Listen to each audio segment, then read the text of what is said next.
예, 월간 박지원이 준비된 날입니다. 대한신당 박지원 의원 연결을 해보죠. 박 의원님 나와 계세요. 네, 안녕하세요. 박지원입니다. 오늘도 목포십니까? 네, 목포에 왔습니다. 그러시- 어젯밤 10시에 국회 끝나고 예. 새벽에 도착했습니다. 그러시고 아니 토크쇼 출연하신 게 조금 화제가 됐더라고요. 예, 이동욱. 예. 아니 거기서 차기 대통령은 아무리 생각해도 나다 그러셨어요? 네, 그렇습니다. 아니 웃어서 죄송합니다. 이게 어떤 의미로 하신 말씀인가? 웃자고 한 얘기니까요. 예, 재밌는 토크쇼였어. 예. 그리고 이동욱 배우가 원체 인기가 좋아가지고 예. 저는 그냥 묻혀 들어갔습니다. 자, 여기까지는 이제 우리가 밝게 웃으면서 인사를 했는데 예. 검찰 이야기부터 시작을 하면은 이제 조금 복잡할 것 같습니다. 앞서서 주광덕 의원과 인터뷰 혹시 들으셨어요, 박 의원님? 못 들었습니다. 못 들으셨습니까? 네. 한국당 주광덕 의원의 이야기, 검찰 인사에 대한 평을 좀 들었는데 우선 한국당의 입장은 굉장히 강경합니다. 예, 그렇죠. 예. 검찰 장악이고 대통령과 장관의 직권 남용이고 심지어 대통령을 탄핵할 수 있을 정도의 사유가 될 수도 있다. 이렇게까지 표현하시던데 어떻습니까? 글쎄요, 한국당은 매사를 문재인 대통령이 발목을 잡고 예. 강경투쟁을 하고 있기 때문에 사실 지금 조금 턴해서 정세균 총리 후보자의 청문회까지 들어왔는데 이 검찰 인사로 인해서 다시 강경투쟁으로 돌아갔다. 저는 그렇게 해석하기 때문에 그분들의 그러한 얘기도 귀담아 들을 필요가 있다. 이렇게 생각합니다. 검찰 개혁이냐 이번 인사가 검찰 장악이냐에 대해서는 어느 쪽이라고 평가하십니까? 딱히 그렇게 개혁도 장악도 보기에 따라서 결정되겠지만 저는 그렇게까지는 보지 않습니다. 그렇게라 하면 어떤 그렇게인가요? 장악이요. 장악이라고까지는 보지 않는다. 네네. 장악이라고까지는 보지 않지만 그렇다고 해서 이것이 뭐 아주 잘된 개혁 인사다라고까지 보시지도 않는 건가요? 네, 사실 추미애 장관이 어느 정도 예. 그러한 인사를 하리라라고 모든 언론이나 국민들은 생각했지만은 예. 저도 그 인사 결과를 보고 굉장히 충격적이다 이런 평가를 했습니다. 충격적이다. 어떤 면을 그렇게 느끼셨어요? 사실 지금까지 그 적폐 수사를 할 때 많은 박수를 받던 이 윤석열 사단이 예. 이제 현 정권을 향해서 수사하는 내용에 대해서 그렇게 완전 좌천성, 승진이나 보직을 과감하게 바꿔버리는 것을 보고 청와대나 정부 여당에서는 통쾌하게 생각하겠지만은 조금 충격을 크게 받을 수밖에 없다 그런 생각을 가졌습니다. 청와대나 정부가 정권이 민주당에서는 심지어 윤석열 총장의 사퇴까지 주장했기 때문에 예. 그러한 추미애 장관의 인사에 대해서 예. 통쾌하게 생각할 수 있겠죠. 예. 그렇지만은 좀 저로서는 대단히 충격적이었다 이렇게 평가를 합니다. 제가 지금 조금 어제 민주당 이재정 의원 연결했을 때는 이거는 개혁 인사, 민주 인사다 하셨고 오늘 한국당 의원 주광덕 의원 연결했을 때는 이거는 검찰 장악, 권력 남용이다. 아주 상반된 이야기를 하셨는데 박지원 의원은 또 조금 그것과 약간 또 결이 다른 이야기를 하시는 것 같아요. 두 분과는. 아무래도 양당은 집권 여당은 그러한 생각을 판단을 할 것이고 예. 한국당은 문재인 대통령에 대해서 비판적 자세를 지금 현재 모든 것을 발목을 잡고 있기 때문에 그런 강한 불만을 표시할 수밖에 없는 정치적 상황이죠.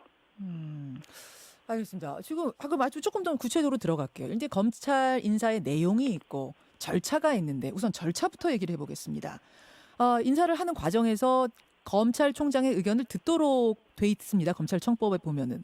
추미애 장관은 내가 아무리 기다려도 안 왔다. 오히려 나한테 오라고 하더라. 이것은 항명이다. 4명을 거역한 것이다. 이렇게 얘기하고 있고 검찰 쪽에서는 안을 만들어가지고 어디 제3의 장소에서 만나는 게 관행이었는데 이제 그것을 지키지 않았다. 이것은 패싱이다. 이렇게 이야기를 합니다. 어떻게 봐야 하나요? 어제 법사위에 출석한 추미애 장관이 예. 우리 법사위원들의 질문에 대해서 그러한 답변을 했습니다. 그러나 지금까지의 관행은 법무부에서 검찰안을 가지고 검찰총장과 협의, 뭐 의견을 듣는다라고 했는데 예. 이번에는 그러한 얘기를 듣지 않고 장관에게 법무부로 와서 의견을 내라 예. 하고 있으니까 뭐 윤석열 검찰총장으로서는 과거의 관행이고 또 지금 언론에 보도되는 바에 의하면은 사실상 청와대와 조율을 끝내서 인사안을 확정했다고 하면은 그걸 좀 보내달라. 그런 뭐 알력이 있었던 것 아닌가 이렇게 보입니다. 예. 지금 이제 상황에 대한 설명을 하셨고 어떻게 평가하세요? 이렇게 어떻게 됐든 문재인 대통령이 임명한 법무부 장관과 검찰총장이 예. 비록 국회의 인사청문회 과정을 통해서 임명했다고 하지만은 같은 정부 아니에요? 같은 정부죠. 같은 식구 아니에요? 예. 그런데 법무부 장관과 검찰총장이 이러한 알력이 있는 것을 보면은 국민들은 우선 정부를 신뢰할 수 있겠는가? 또 불안도 하다. 이렇게 저는 느껴서 제발 법무부 장관과 검찰총장이 사후라도 만나서 이러한 것을 토론해서 좀 풀어냈으면 좋겠다. 더 이상 갈등이 노정돼서는 안 된다 하는 것으로 충고로 대신합니다. 그래. 그 윤 총장 캐릭터를 볼 때요. 앞으로 거취 어떻게 흘러갈 거라고 보세요? 저는 윤 총장께서 우리가 해야 할 일을 해왔다 이렇게 얘기를 하면서 그 인사난 그러한 간부들과 함께 저녁 자리에서 각자 위치에서 열심히 해달라. 그렇게 말을 했다죠. 네, 이렇게 얘기한 것은 아주 말씀을 잘했다. 그리고 윤 총장도 직간접으로 표시를 했는지는 모르지만은 예. 물러나지 않겠다라고 한 것도 또 청와대에서 윤 총장을 겨누는 것은 아니다. 이러한 것도 좋은 방향이기 때문에 거듭 말씀드리지만은 지금 갈등을 노정시키고 있는 법무부 장관과 검찰총장이 만나서 이러한 문제를 해결해서 좀 산뜻한 모습을 국민에게 보여야지. 지금 현재 뭐 이란이고 남북 관계고 경제고 다 어려운 때 법무부 장관과 검찰총장도 이런 알력으로 싸우는 모습을 국민한테 보이는 것이 필요한가 다시 한번 생각해 줄 것을 촉구합니다. 월간 박지원 여러분 함께하고 계십니다. 정치권 얘기로 좀 가보죠. 보수통합기구가 이제 곧 뜰 것 같습니다. 자유한국당과 새로운 보수당이 혁신통합추진위원회 구성에 어제 합의했다. 이렇게 얘기가 나오고 통추위 위원장에는 박형준 교수가 자리했다라는 얘기가 나오는데 그래서 속도, 절차, 내용 뭐 등등등을 종합해서 볼 때 이 보수통합 열차 잘 가고 있다고 보십니까?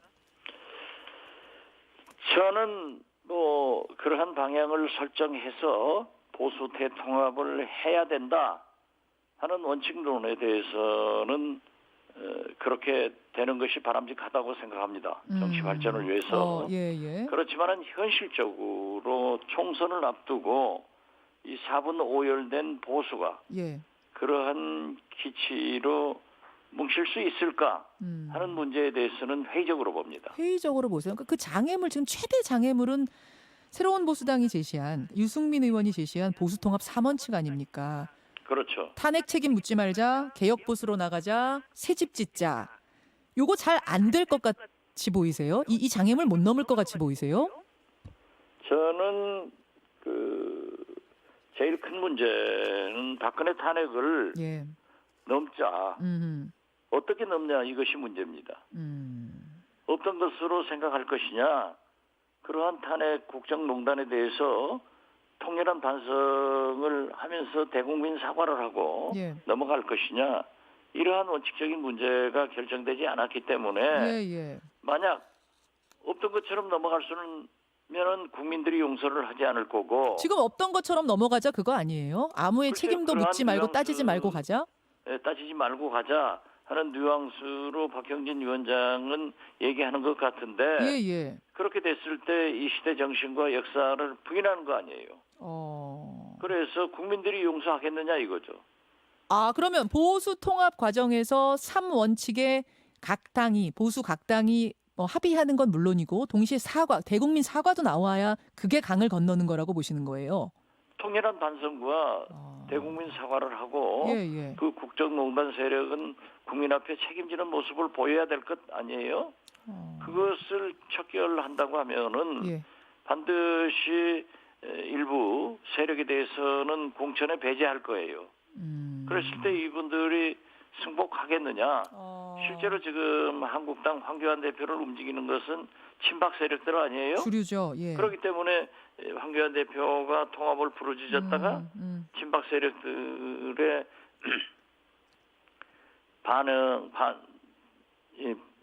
반향에 예. 굉장히 촉각을 세우고 있는데 예. 이러한 것들이 잘 정리되겠느냐 하는 문제가 첫째 하나 있고요. 두 번째로는 잘 정리 안 될 것 같으세요? 쉽지 않을 것 같으세요? 저는 정리 안 될 것으로 봅니다. 아, 그렇게 보시는군요. 예. 두 번째는 그렇게 됐을 때는 친박 세력들이 또 다른 지금 현재 우리 공화당 이러한 친박 신당이 생길 수밖에 없다. 저는 그렇게 보고요. 두 번째로 안 되는 이유가 예. 이렇게 지금 4분 오열된 네. 실질적으로 황교안의 한국당, 박근혜의 우리 공화당, 예. 유승민의 새보수당, 예. 이재호의 국민통합연대 여기에 안철수 신당까지 생기면은 지금 현재 4분 되어 있는데 오열됩니다. 그리고 황교안 대표도 진정한 보수 대통합을 원하려면은 유승민, 조원진, 이재호 이런 분들하고 먼저 얘기를 해야 되는데 네, 네. 이현주, 이정현, 홍문종 뭐 이런 분들. 예. 이런 분들하고 얘기를 하겠다라고 하는 것은 4분 7열 되는 거죠. 그래서 저는 또 총선이라고 하는 것은 반드시 공천이 따릅니다. 그렇죠. 그랬을 때 그 개혁 공천, 소위 변화된 공천을 할 수 있겠느냐? 각 정당의 각 파의 지분을 보장하다 보면은 누더기 공천이 됨으로써 예. 국민들한테 선택받을 수 있느냐? 이런 두 가지 문제가 가장 크다고 생각합니다. 지금 말씀하시는 와중에 안철수 전 의원 언급을 하셨어요. 큰 변수죠. 내일 모레 온답니다. 귀국한답니다. 한국당 통합파들은 꼭 안철수 전 의원까지 합해서 우리가 보수 통합해야 된다는 얘기를 인터뷰할 때마다 하세요. 어떻게 전망하세요? 예. 안 의원의 행보. 저는 안철수 전 대표가 4년 전에 그렇게 국민의당으로서 제3세력으로 성공할 수 있었던 것은 그분만이 갖는 21세기 4차 산업혁명 AI 시대를 대변하는 그런 능력 있는 젊은 지도자였다 하는 평가를 받고 제3세력이 구축됐지만은 지금 1차적인 실험을 통해서 실패를 했지 않습니까? 예. 그리고 그를 그렇게 지지하던 호남에서도 예. 이제 안철수 전 대표에 대해서는 한 번 속지 두 번 속느냐 이런 생각을 가지고 있기 때문에 저는 또 안철수 전 대표는 본래 보수인데 대통령 되려고 진보로 위장 취업했다가 다시 회귀하는 거예요. 본래 보수인데 보수라고 그분이 얘기한 적 한 번도 없는데요. 그렇죠. 중도를 표방했지만은 예. 저는 같이 함께 해봤지 않습니까? 예. 국민의당은 김대중이다라고 하면서도 김대중은 뭡니까?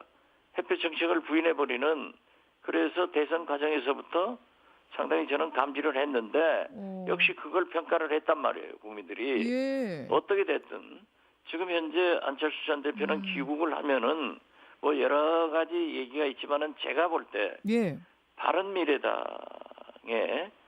안철수 파의 현역 의원들이 많습니다. 많죠. 그분들을 바탕으로 해서 거기에서 출범하면서 보수 대연합 같은 것을 노릴 것이다. 저는 그렇게 봅니다. 그렇게 보수 대통합 쪽으로 그러니까 일단은 바른미래당으로 갈 거다, 합류할 거다 이렇게 보시면 거기가 제일 쉽죠. 거기에는 제일 쉽다. 돈도 한 100억 있고 돈도 문제고. 또 손학규 대표가 예. 안철수 대표가 귀국하면은 내놓겠다.